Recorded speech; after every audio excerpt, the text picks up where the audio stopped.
Yang pertama, konsep sejarah akuntansi. Akuntansi adalah seni mencatat, mengklasifikasikan, dan merangkum transaksi keuangan untuk memberikan informasi yang berguna bagi pengambilan keputusan. Yang kedua, perkembangan awal. Zaman kuno, 3500 sebelum Masehi sampai 2000 sebelum Masehi, bangsa Sumeria di Mesopotamia mulai menggunakan sistem penulisan untuk mencatat transaksi perdagangan. Mereka menggunakan tablet tanah liat untuk menuliskan catatan keuangan. Di Mesir, catatan akuntansi digunakan untuk pengelolaan pajak dan sumber daya, terutama dalam proyek besar seperti pembangunan piramida. Zaman Yunani dan Romawi, 500 sebelum Masehi sampai 500 Masehi, para filsuf Yunani seperti Aristoteles dan Plato menulis tentang pentingnya mengelola kekayaan dan catatan keuangan. Romawi mengembangkan sistem akuntansi yang lebih terstruktur, menggunakan buku besar untuk mencatat transaksi. Mereka juga menerapkan sistem pajak yang kompleks. Yang ketiga, akuntansi abad pertengahan 500 Masehi sampai 1500 Masehi. Pada abad ke-15, metode akuntansi berpasangan double entry bookkeeping diperkenalkan oleh Luca Pacioli yang dikenal sebagai Bapak Akuntansi. Buku Pacioli, Summa de Arithmetica, mencakup penjelasan tentang metode ini, yang menjadi dasar dari praktik akuntansi modern. Modern ini memungkinkan perusahaan untuk mencatat dan melacak aset, kewajiban, dan ekuitas secara lebih efektif. Yang keempat, revolusi industri 1700 Masehi sampai 1900 Masehi. Dengan munculnya industri dan perusahaan besar pada abad ke-18 dan 19, kebutuhan akan laporan keuangan yang akurat dan transparan meningkat. Akuntansi mulai diakui sebagai profesi. Organisasi profesi pertama seperti American Institute of Accountants didirikan untuk menetapkan standar dan kode etik bagi akuntan.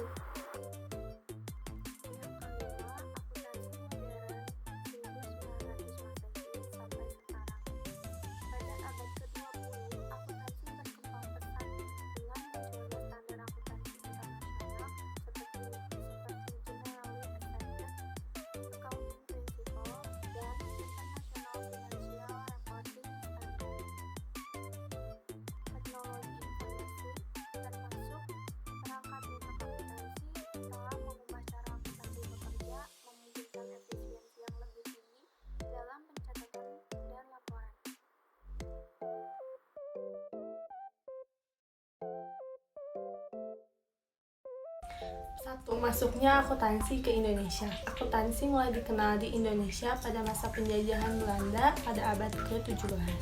Belanda membawa sistem akuntansi untuk mengelola perdagangan, pajak, dan sumber daya alam. Dalam konteks ini, akuntansi digunakan terutama untuk kepentingan pemerintah kolonial dan perusahaan-perusahaan besar yang beroperasi di Indonesia. Perkembangan awal pada masa kolonial, akuntansi tidak dikenal luas di kalangan masyarakat lokal. Hanya segelintir orang yang terlibat dalam pencatatan keuangan. Setelah kemerdekaan pada tahun 1945, Indonesia mulai mengembangkan sistem akuntansi yang lebih inklusif untuk mendukung pertumbuhan ekonomi. Lalu setelah kemerdekaan, yaitu pada tahun 1945 sampai 1960, pada periode ini, akuntansi mulai berkembang untuk memenuhi kebutuhan perusahaan-perusahaan lokal. Pendidikan akuntansi mulai diperkenalkan di beberapa universitas. Pemerintah Indonesia juga mulai menyusun regulasi mengenai laporan keuangan. Lalu pembentukan Ikatan Akuntan pada tahun 1960 sampai 1980. Pada tahun 1957, Ikatan Akuntan Indonesia atau IAI didirikan untuk meningkatkan kualitas akuntansi Indonesia. IAI berperan dalam pengembangan standar akuntansi nasional dan pendidikan akuntansi. Di tahun 1973, IAI mengadopsi prinsip-prinsip akuntansi yang disesuaikan dengan kondisi Indonesia yang dikenal dengan Standar Akuntansi Keuangan atau SAK. Akuntansi kontemporer pada tahun 1980 sampai sekarang. Dengan globalisasi dan perkembangan teknologi, Indonesia mulai mengadopsi standar internasional seperti IFRS untuk meningkatkan transparansi dan akuntabilitas laporan keuangan. Pendidikan akuntansi semakin berkembang dengan banyak universitas menawarkan program akuntansi yang memenuhi standar internasional. Pelatihan dan sertifikasi profesional juga diperkenalkan untuk meningkatkan kompetensi akuntan. Ada tantangan dan peluang. Meskipun telah ada kemajuan, tantangan seperti kurangnya pemahaman masyarakat serta kebutuhan untuk terus memperbarui regulasi dan praktik akuntansi tetap ada. Peluang untuk pengembangan sistem akuntansi berbasis teknologi, misalnya akuntansi digital, semakin meningkat seiring dengan kemajuan informasi dan teknologi.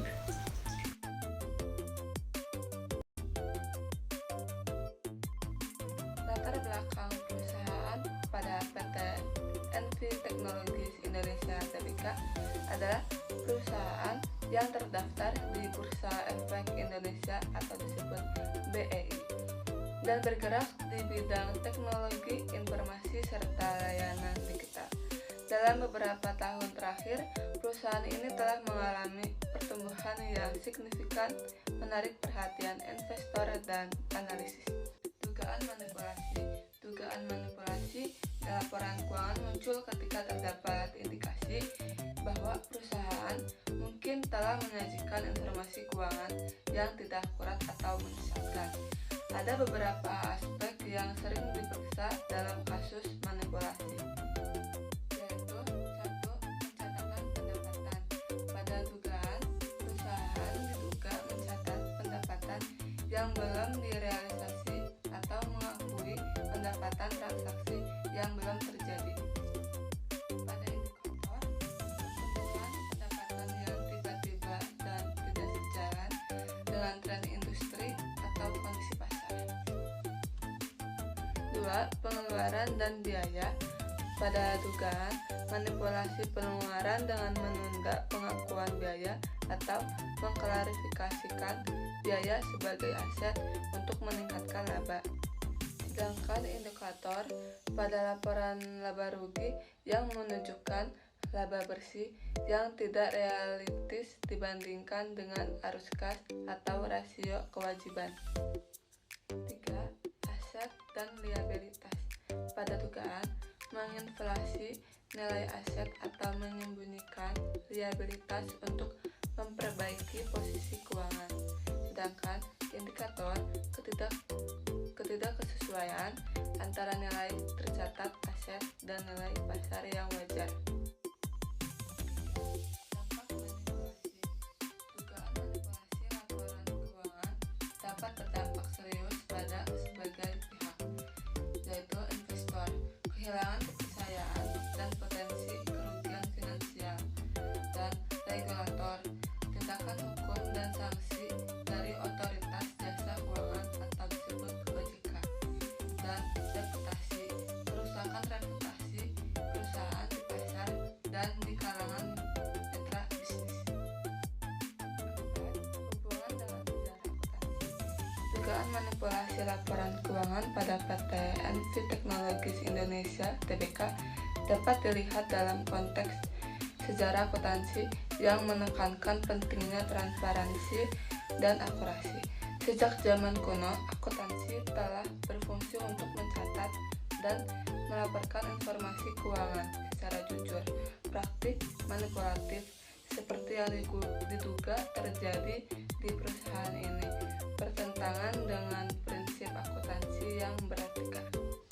Kasus ini mencerminkan tantangan dalam penerapan standar akuntansi dan tanggung Sejarah mencatat bahwa standar akuntansi sering mendorong pembaruan regulasi untuk melindungi investor, seperti yang diharapkan dari OJK dalam situasi ini. Seperti itu, kasus ini menyoroti pentingnya pendidikan akuntansi yang baik untuk mencegah tindakan manipulatif di masa depan. Secara keseluruhan, dugaan manipulasi di PT Envy Technologies Indonesia Tbk menjadi pengingat bahwa integritas dari kepercayaan di pasar yang telah menjadi fokus utama dalam sejarah akuntansi. Kesimpulan, berdasarkan analisis yang dilakukan terhadap pendapatan manipulasi pada PT Envy Technologies Indonesia Tbk, terdapat indikasi kuat adanya manipulasi dalam laporan keuangan perusahaan. Fluktuasi yang signifikan dalam pendapatan dan laba usaha, terutama lonjakan yang tidak wajar pada tahun 2018, menunjukkan kemungkinan adanya tindakan manipulatif, terutama melalui pengakuan pendapatan yang agresif. Selain itu, peningkatan yang tidak proporsional pada aset lancar dan total aset serta nilai SGI yang tinggi pada tahun 2019 menimbulkan kecurigaan akan adanya rekayasa dalam penjualan yang dilakukan oleh manajemen, yang hal ini mengisyaratkan